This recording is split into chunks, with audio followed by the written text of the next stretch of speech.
It's 3 o'clock in the morning and fresh produce from Italy and France is arriving at the warehouses of Gordon's fruit and vegetable suppliers in London's Covent Garden Market.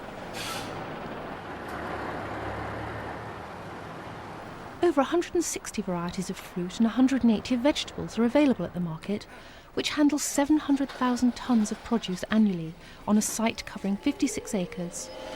70% of this is imported. A little later in the morning, Gordon and his friend and colleague Marcus Waring arrived to be shown around the new stock by supplier Marc Beaujeux, himself an ex-chef.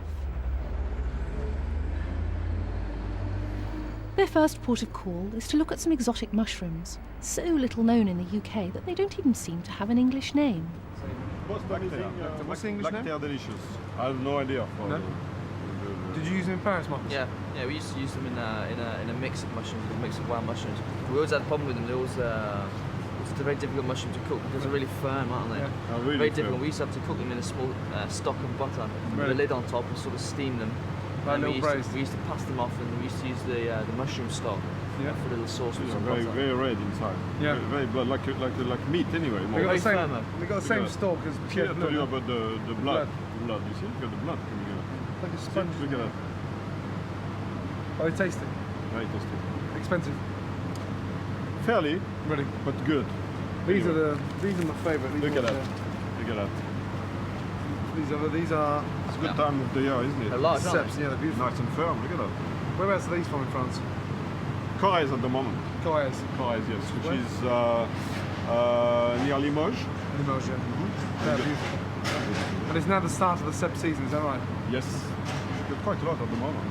So how much are they per kilo? About 130 francs a kilo in the market. They're actually quite dry then, aren't they, for this time of year? Right, yes. Yeah, but you know, the weather is... How long will they last? This one? No, the season. Well, it can go quite a long time until December, right? You know, when you start to have the snow. And Most of these mushrooms will go beyond December, won't they? Lactaire doesn't go very long anyway, but you know, the pied de mouton, the chanterelle, trumpet, that can go quite a long time anyway. What I'd like to know is, where does Pierre pick his ceps from in the New Forest? Because it's a location he never gives out. I don't know.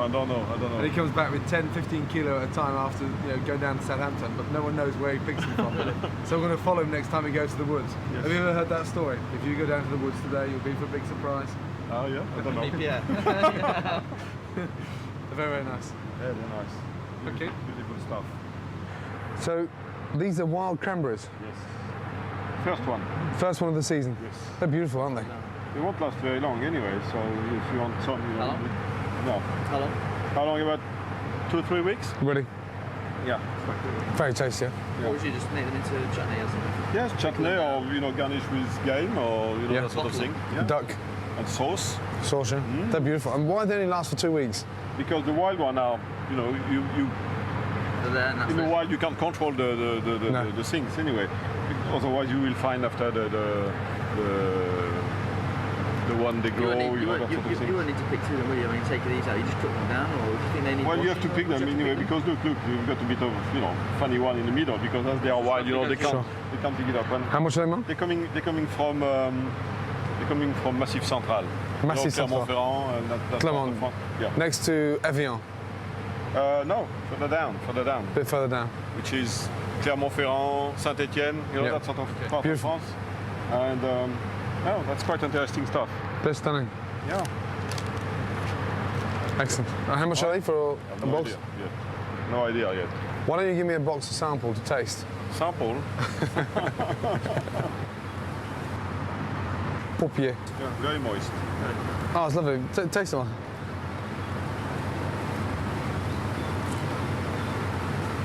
The leaves are thick. It's quite tasty, isn't it? And for me, it's a salad in it's a salad in France that we never used to dress. No. Just put it on top, yeah. And they're full of water. Feel how thick they are underneath. It's just going to wilt, isn't it, really? Yeah. But look. Yeah. And it's a very interesting salad that never needs any vinaigrette. It's a beautiful salad. But like you said, once it's exposed in the fridge, you've got to use it straight away, otherwise... It's very, very... I mean, you can't keep that any longer than a day. No.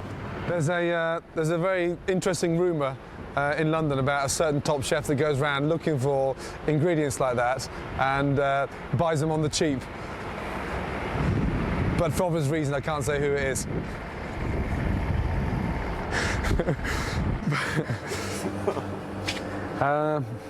So all this is from Italy. Italy, oui. And it arrived last night? It arrived last night, tomorrow. That is beautiful. You'd think it's tarragon, wouldn't you? Looks like it, yeah. Looks like Very hard to get hold of, though. Look, they split like that, you know, like a rocket, you see? It's delicious. This is one of the most underused herbs in the country, sarriette. What is the English name for sarriette? No name. No name, let's try it, yeah. What? There's no name. Oh, no, really? No name. It's very nice, very fragrant, isn't it? Yeah. I love the flavour. Sauge with rabbit. Ah, beautiful.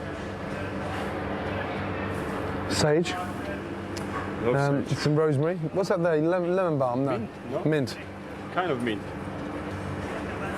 Oh, lemon mint. Yeah, this is lemon mint. That's interesting.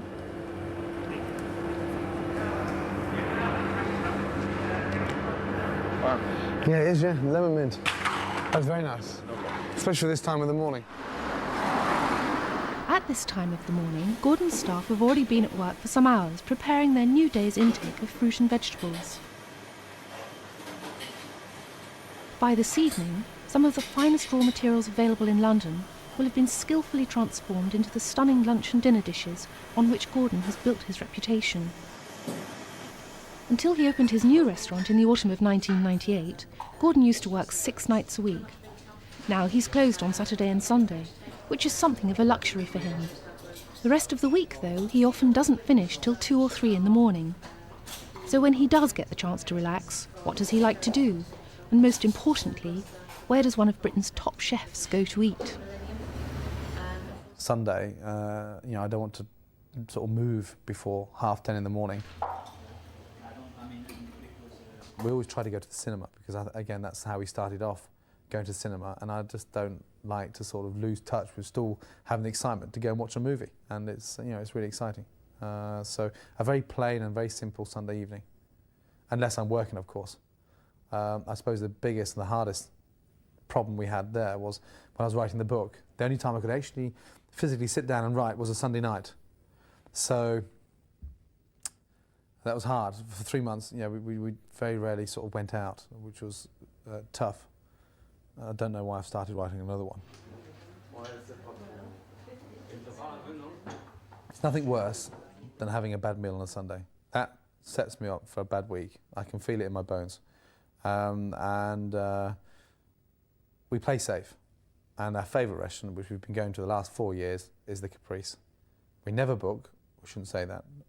We always ask to be sat at the bar, because like that, not being disrespectful, but our backs to the dining room, and no one ever has their back to the dining room. But it's peace and quiet. And I'll have a Caesar salad with no croutons, because I don't like the deep fat fryer that they fry these croutons in. Tani will start with a tomato and basil galette. And then I'll have this amazing piece of deep fried cod with pea puree and French fries. And by the time I start eating the French fries, Tani's already probably stolen half of mine. And Tani will have like duck or something like that, but very, very simple. No? On the week? The biggest mistake that everyone makes when they fry an egg, the fat's too hot. Frying an egg in a nice tempered butter, where you're cracking it very carefully into the pan, it's at a very moderate heat, and it's not spitting everywhere. And you actually nicely season the egg in the pan and actually baste your yolk with the butter. And what a difference, as opposed to having this hot fat. It's in 2-inch thick of oil, it's poaching in grease, and it's very unpleasant. Actually having the yolk nice and raw, soft, very warm, and the egg white beautifully cooked, but just basting your egg with your nut brown butter. Delicious.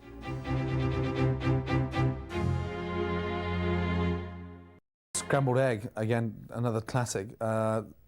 You'll be surprised how many chefs don't know how to make great scrambled egg. guaranteed. I judged a competition recently for Young Chef of the Year, and one of the tasks set in the semi-final was making scrambled egg with smoked salmon. And it was appalling. I was embarrassed. The average age of these chefs were 25 years of age. They were destined to become, one of them, of course, was going to be the Young Chef of the Year. And the utter embarrassment I got served was appalling. They were overcooking the eggs, the smoked salmon had gone in at the very beginning, it was dry, overcooked, and how many young idiots seasoned it with the smoked salmon inside. So it was appalling. The most important thing, of course, in making a scrambled egg is not to season it at the beginning. If you season it at the beginning, it starts to break down the strength of the egg yolk, the egg white starts to become cooked, and it causes this watery, horrible mess. Eggs into a pan. I've got 6 eggs in there because we want to be very generous, make a very nice, rich, creamy scrambled egg. Knobs of butter, just cut into small little cubes, like so. And this is going to give it some texture. This is going to help to soothe the scrambled egg, and it's going to make it more velvety. A lot of people start to whisk at this point, and we don't whisk at this point at all. We leave the eggs whole, and we're going to whisk on top of the stove and start to break down the eggs, the egg yolk and the egg white together, combine with the butter, and make this nice, smooth, velvet scrambled egg. So straight onto the stove. Most important thing is start to whisk as the heat starts to penetrate through the bottom of the pan. If you start breaking it down too early, again, we can cause this scrambled egg to become watery. So just constantly stirring. Sometimes you can do this over bain-marie. I just like to do it on direct heat, have the hot stove, the pan, and continuously turn. Sometimes under the heat of a bain-marie it becomes a little too long-winded. It takes too long to cook and the heat is not fierce enough, so it's nice just to do it on top of the stove and keep it constantly turning. And too many people walk away from the stove, leave the scrambled egg to continue cooking, return 2 minutes later finding this huge omelette stuck at the bottom of the pan, and that's not what we want. We want a nice creamy scrambled egg. So continues to turn, that's so important. You can see now it's starting to go slightly white in colour. It's taken the heat of the pan, and the most important thing, it's starting to break down naturally, and that's very important. This whole process should take between 7 and 8 minutes. Now, I get incredibly upset sometimes when we have scrambled egg here for breakfast, and it annoys me sometimes when I see cooks ignore the scrambled egg. As you can see, I haven't left it for, 3.5 to 4 minutes now, but it's coming to where I want it to go. It's getting that nice, smooth, creamy texture. It's not lumpy, it's not burnt, and it's becoming nice and velvety. So look after it. Back off the heat again, just slide it on the side. Never forget that this is continuously to cook. It's cooking all the time. So you can see the heat rising, turning it around. It's still not caught on the bottom, just check again. And it's a nice baveuse, runny texture. Baveuse is French for undercooked, just like you eat a classic omelette. It's runny in the center, but full of texture, and that's important. And we still haven't seasoned it yet. We're not going to season it until right the very last minute. Back into the center, just give it a quick blast. Back off to the side. And now it's very hot at the bottom. It's starting to come together. And the most important part now is I'm going to slow the cuisson, slow the cooking of the temperature down by adding a tablespoon of cream. Cream straight in, fold it around, bring down the temperature of the pan, stop the cooking of the eggs. Voila. And there you have a nice textured scrambled egg ready for seasoning. It's not going to continue cooking because we've slowed it down, we've stopped the cuisson, and we're now just going to create the seasoning finally. Generous on the salt, nice freshly ground pepper, and mix that in. Again, you can see it's not runny, it's not watery, it's got a lovely, smooth, creamy texture. The garnish, today we're going to put some wild mushrooms through the centre. Nice hot pan. I always prefer to place the mushrooms in first, to dry them. 30 seconds, and then some butter in there. We're frying the mushrooms in order to concentrate on the flavour. I've put the mushrooms in first to extract any excess water, because we don't want our scrambled eggs watery. And so it's important to have a very hot pan. Beautifully colour the mushrooms. Again, nicely seasoned. This can be made, if you're making scrambled egg with smoked salmon, of course, then we would add the smoked salmon in now. Not any earlier, but now, because it's nice and ready. It's beautifully textured, and it can hold the smoked salmon. If you put it in earlier, then it will break it down and help it to go watery. I'm just going to very carefully, right at the very last minute, add the mushrooms to my scrambled egg, beautifully coloured, and then just very gently fold the mushrooms into the scrambled egg, and now it's time to serve. So inside your china bowl, sometimes you can save some mushrooms for on top to garnish. I don't think we should garnish anything with this because it's breakfast. It could be a morning snack, a Sunday brunch, and we have a nice creamy textured scrambled egg with a nice velvet gloss, and inside we've mixed some beautiful, stunning wild mushrooms. Scrambled egg with 30 wild mushrooms for breakfast.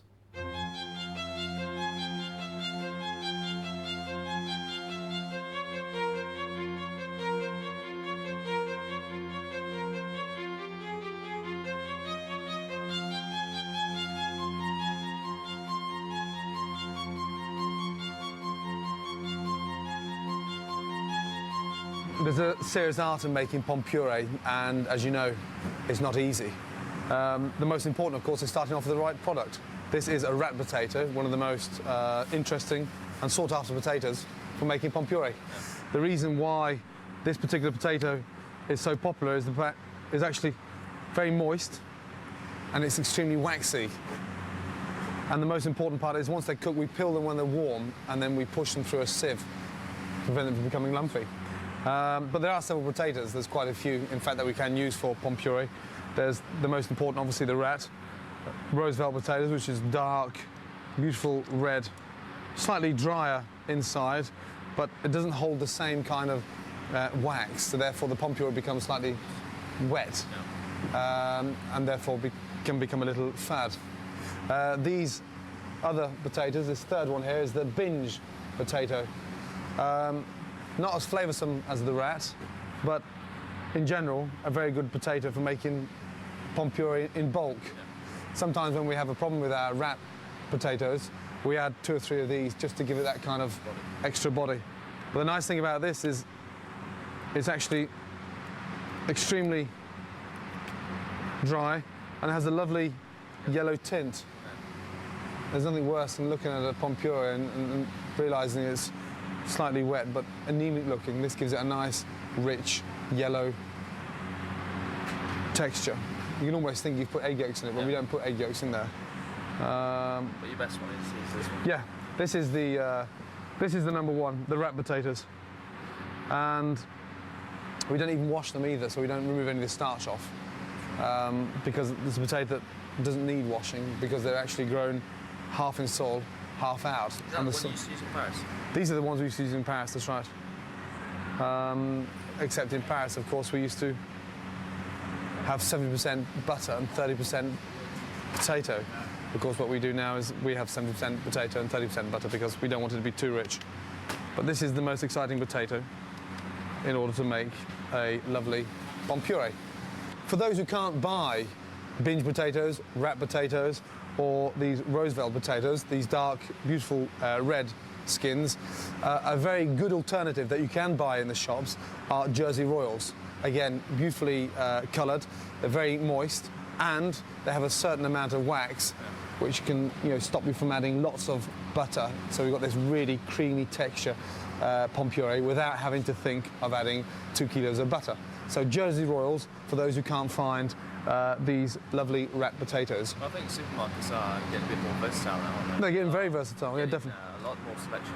You can find wrapped potatoes. Certain markets, the supermarkets, they will select some of these. Yes, yeah, definitely. They will have them all nice packed up for, especially for them, I think. Yeah. Marks and Spencer's, for instance. Well, it's been a long time since I've been in a supermarket, and I don't intend going in one of those for another 10 years. I'll leave that to Tana and Marcus. Don't make me laugh, come on. I think personally, coming down to the market is an important part of a chef. I think what it does do, it reminds you of what you forget, really. Sure. And I think coming down, spending half an hour with the guy that you talk to on the telephone is important, because he enlightens you to the things that you're missing all the time, and he tells you what's coming, he tells you what's on the way, and he's basically going to tell you how long things are going to last for. So when you come in to adjust your menu, I think it's important. Yeah, definitely. For me, it's an important thing, and today I'm writing menu, and I brought my notepad and I'm taking notes of what's going to be lasting for the next few months, because it's important that as you start to write a menu that things don't run out. You put something on the menu. I think it's important, don't you? Sure, absolutely, definitely. And also, we take for granted in a big way that we just pass an order through a answer machine. You expect it to be everything's going to be there. And also for these guys here, far more important for myself and Marcus to be here, checking the produce and keeping an eye on the prices, because when we see what prices they're paying for it, that keeps them on their toes so they can't start ripping us off. So, it works both ways. But on the other hand, the times are changing where you can buy most things throughout the year. They're beginning to grow things all the time, aren't they? Sure. Without having to become organic. But then it becomes a state that you're getting strawberries in the middle of winter and the flavour changes, and you've obviously got to realise that. And I think you have to teach your chefs that. But chefs should spend more time with their suppliers. Well, they should be like us here at 5:45 this morning, checking our produce, seeing it arriving off their van, going into our kitchens before even our cooks get to see it. Yeah. That's the important part. This is the best part of the morning, because this is something the Michelin guide never see you eating, is bacon sandwiches. We can't serve these at the restaurant for obvious reasons. But look at these. Look, nice, beautifully grilled bacon, some daddy sauce, and the butter has been melted, and we're about to indulge. Absolument. Fantastic. Something we never got in France, because the French don't understand the true philosophy about an English bacon sandwich.